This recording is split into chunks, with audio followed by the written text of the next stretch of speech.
Welcome back to the Sports Zone Draft Special. We have an entire panel of analysts here joining me. We have the Peanut Gallery, and we're going to talk some of our hottest takes in this year's draft. So joining me to talk about it, we have Jaden Crumpton, Carson Stark, Tina Orozco, and at the board, John Phillips. So guys, we have all kinds of hot takes to talk about. We're going to get into them all, and I know John is itching to go. John, give me your hot take for the 2026 NFL Draft. You had to get the hot take master to go first. I get it. My hot take for the draft is that Fernando Mendoza will set the passing yards or passing touchdown record for a rookie. I think that Fernando Mendoza, we saw when Dom watched the tape, he is an absurd talent. He has an incredible arm, and he's just so accurate. He reminds me a lot of Matt Ryan, I think. He's a big-bodied quarterback. He can really make those throws, and I think going to Vegas where they have Kubiak as their head coach now, I think that's an explosive offense. Brock Bowers as the number one option. I think that offense is going to be a lot better than people expected. I mean, 31 touchdowns, I think that's something Mendoza can get to easily in his rookie year, I think. All right, guys, that's some high praise for a player that's gotten a whole lot of high praise throughout college. So this is definitely a bold take. But Jaden, how are you guys feeling about this? I definitely have something to say about this. For Fernando Mendoza, if he's going to Las Vegas, they just signed Kirk Cousins. I don't think they're going to play him as a rookie, and I don't think they should. To me, Fernando Mendoza clearly is the better prospect than the quarterback out of Alabama, but they are just as much as projects. Like, Fernando Mendoza is not a guy that's coming in day one and is going to start and do well if he does. I don't think he's that. He has some issues with the accuracy. He has some issues, getting kind of panicky when he sees pressure breaking down. And he's very athletic, but it's not, athletic enough to where that's going to help him succeed in the NFL. That's not going to fly against an NFL defense. So I think he still has some stuff to work out before he can produce at this level, which I think he can at some point in his career, but it's not as a rookie. Okay, Jaden, I think that's kind of a hot take in itself. I mean, this is the number one pick, presumably, and of course, Heisman Trophy winner, national champion. Yes, you bring in Kirk Cousins, I think, as that mentor role. Maybe he starts, but you think Fernando Mendoza's not quite ready? How are you feeling about this, guys? I think I have to disagree with Jaden. I think Mendoza's talent under pressure, I think he could be able to make a pretty good rookie season, maybe not record-setting, but rookie season just overall. I think he could perform under pressure. We saw that in the whole last half of this past season. I believe he could undergo the pressure of a rookie season. I have a lot of opinions about Mendoza and maybe that quarterback at Alabama, but for now, I'd like to say I didn't think of the perspective that Jaden had. I forgot about the Kirk Cousins signing the Raiders made, and I think Mendoza could greatly benefit from being behind Kirk Cousins. I think if you watch the film, he does struggle sometimes at under pressure throws and some tight windows if you just watch the film and the eye test of it. But, I mean, he's a heck of a player nonetheless. I think that something else that concerns me is the weapons that the Raiders have outside of Brock Bowers. Of course, they have Ashton Jeanty, which, of course, Mendoza had a great run game at Indiana. I think that'll help translate to the Raiders who are trying to beef up their offensive line. But I kind of worry about the outside receivers. I think they have guys like Trey Tucker out there. I don't know if those are the most reliable guys that are going to be going against NFL defenses, especially out there in the AFC West. All right, some interesting takes. Mendoza, some people have compared him as much as to Joe Burrow. I think that's a little extreme for me. I don't think he sets these records, more so not to a fault of his own, but simply because I just don't think the Raiders as a team are ready for that quite yet. But John, last take. How do you feel about all of this? I think that the offensive talent might not be there at wide receiver yet, but I think if something like Omar Cooper to the Raiders, like Ian Cropper had in that mock draft segment happens, I think having that wide receiver one would really help. But I think that Kubiak showed with the Seahawks that he can scheme elite offenses with anyone. But Kenneth Walker injured, boom, the offense is still elite. So I think that the Raiders are going to be a lot better offensively than people expect, to be honest. All right, there we go. We're going to play some musical chairs here. Jaden, go over there to the board, run over there, and tell us your hot take. So I want to talk about a Texas guy from Texas, played college in Texas. That's Jacob Rodriguez out of Texas Tech, linebacker. His main complaint that people have been talking about is that he's undersized.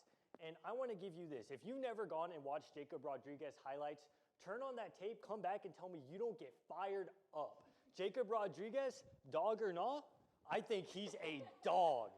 Jacob Rodriguez is super athletic, super quick. He flies around the field. He's the exact kind of guy you want anchoring the middle of your defense.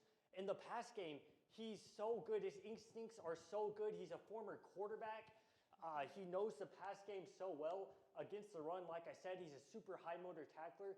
The only complaint, kind of going back to his size, is that he can't necessarily, be down in the trenches getting past guards, but that's okay. You don't have to play them that way. In the modern NFL, Jacob Rodriguez can be a guy who can play at a really high level, succeed at a really high level, and have a lot of value even if he can't play into that, being down in the trenches for the run game. I think he's amazing in the pass game and in the open field, an amazing tackler. I think he's really being undervalued. All right, Jacob Rodriguez, a big-time name. He was incredible at Texas Tech. He is my number 3 linebacker in the class, just behind Sonny Styles and C.J. Allen, who we talked about earlier. But guys, I have him going day 2. In the second round, and honestly, I think that's kind of where he's at with teams. However, I think that would be an absolute steal if that's where he goes. How are you guys feeling about Jacob Rodriguez? I mean, I think he is a dog, but sadly, that dog is a Chihuahua. I mean, he just does not have the size, I don't think. And I mean, yes, he has the instincts in the passing game, but that's what you want from a safety. And he has safety size, but is he athletic enough to drop down to safety? I don't think so. And I just don't know if you can't really get past those guards, like Jaden said. I don't know if you're a productive NFL linebacker. Man, all right, so some interesting takes. Jaden and John beefing a little bit, but Tina and Carson, how are you guys feeling about Rodriguez? I think that Jaden has great points. I think John has terrible points. Of course. I was kidding. I believe that if he does go round 2, like Steven mentioned, it would be a steal for any team that picks him up. This is Texas Tech. I mean, I don't know how many linebackers we've had recently that have been in real deal Heisman conversations. And even in the game, forgive me for being a bad journalist, but I forget who they did not put a point up against in the playoffs. But their defense played great in that game, and I think a lot of it had to do with Jacob Rodriguez. I think that the concerns that John has with his run game and his size are valid, but I want to say that Bobby Wagner is an undersized linebacker who in the NFL became a pretty good tackler and a pretty good player in the trenches when it came to the guards and the B gaps and the A gaps. But I think his ability just to roam the field in the middle of the field whenever offenses are dropping back to pass and he's reading that quarterback, I think it's going to be really tough. Like, oh no, number 10 is there, whatever number he might wear in the NFL. It's like he's a guy that you have to go out there and he's a focal point. And just because of his leadership and his ability to cover the pass, that's why he'll be a great NFL player. I think the Bobby Wagner comparison is great because he had elite run-stopping safeties behind him at every stop that in his career. In Seattle, he had Cam Chancellor, Earl Thomas. I think he benefited from not having to be as active in the run game, and he was able to use those instincts. If he ends up in a situation like that, I could see really good things for Jacob Rodriguez. I don't know. I mean, shout out to Lubbock. But Rodriguez was the center of one of the best defenses in college football this whole last season. I think he's so high IQ, he's focused, he's mature, and he has such a leading presence. I think he is a dog, and he's not a Chihuahua. Yeah, you mentioned it, Carson. Tech did have a rough go against Oregon there in the playoffs, but I think he was incredible all season long. I think he's earned this spot. Jaden, one last take. Where do you think I just want to say, I think sometimes when you talk about the size, it all just goes back to one thing. He's a dog. I don't think it matters. I just don't think it matters. I think he's too good. I think he's too smart. I think he's just bound to succeed at whatever level he plays at, which is now going to be the NFL. Yeah, so we all agree he's a dog. What type of breed, I think there might be some debate, but we're going to play some more musical chairs. Tina, let's get into your hot take. Alrighty, y'all. I have the Eagles' first pick is going to be an offensive tackle. However, I think it's going to be Caden Proctor over Monroe Feeling. Obviously, the Eagles had some O-line issues this past season. Pretty underwhelming. I think they could get the support from Caden Proctor. He's a junior from Alabama. He's 6'6", 350 pounds. He's an absolute corn-fed unit. And I think they could use his power, use his anchor to the best ability on that O-line. He also, in comparison to Freeling, has just more experience. He has 40 games, 35 starts.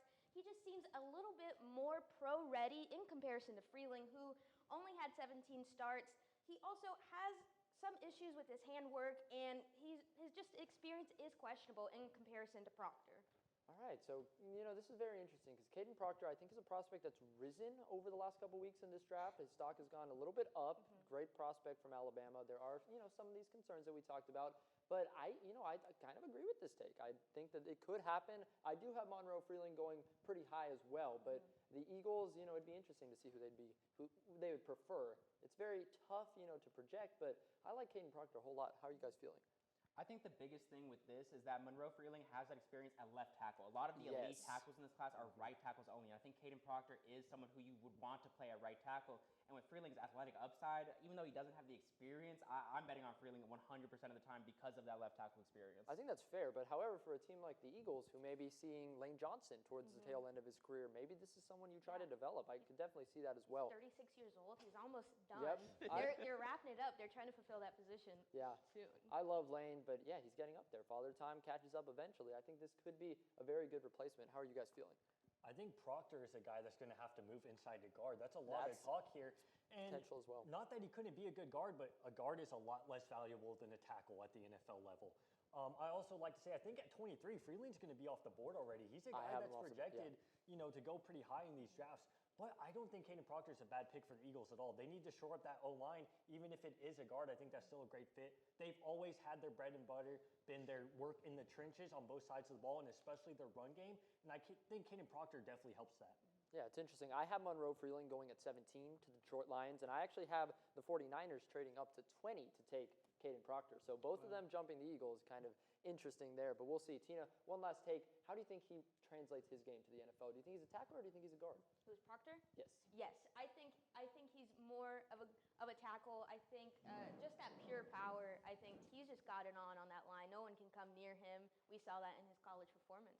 All right, we're going to switch one last time. Carson, get over there to that board and tell us your hot take. So I might have the hottest take in the last block of Sports Zone this year. But I want to say that Ty Simpson, I believe, has a higher ceiling than Fernando Mendoza. I know that Fernando Mendoza just put up an insane season, brought the Indiana Hoosiers to a title run in dominating fashion. That Miami game was close, but he beat the crap out of Ty Simpson at Alabama. But I believe that, like I mentioned earlier, with some of the concerns with Mendoza, with his tight window throws, with his ability to not really throw well under pressure, I think it kind of causes concern with his pocket presence and things like that. Another thing I think that greatly benefited Mendoza was his run game. He had 2,000-yard rushers.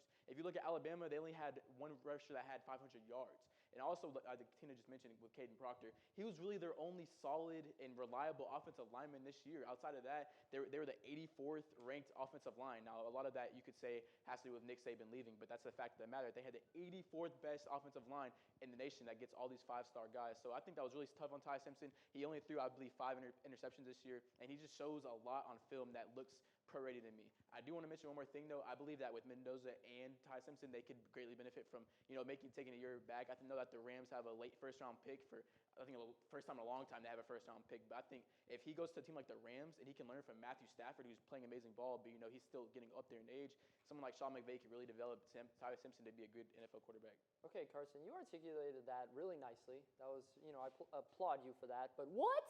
I mean, this is a player in Ty Simpson. I have a day 2 grade on him. I think he could be a solid second-round, third-round quarterback, better than the number 1 pick. This is wild. And I think, guys, we have a tendency, because I want to go to the 2-shot and get John here next to me, because last year on this very show, on this very segment, you had a certain Alabama quarterback named Jalen Milroe being the best quarterback in last year's draft.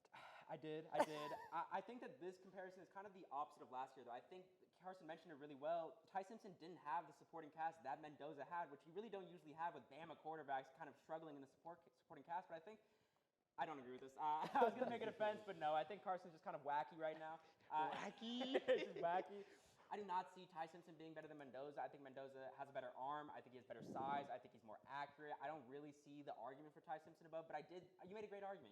Good job right there. Hey, shout out Ty Simpson, man. Always proves me right. It's a hot take. Got to get a little, Got to get a little dicey. That was like burning hot, though. I'm a little It's scared. not that hot. It's not that hot. Not better than the number 1 pick. I don't know, guys. There's hotter. There's definitely hotter. There's hotter. All right. But guys, those were our hot takes. I think that's an incredible way to finish it. But we're going to move over to our next segment and talk some UNT prospects and their potential future draft stock with a special guest coming up next.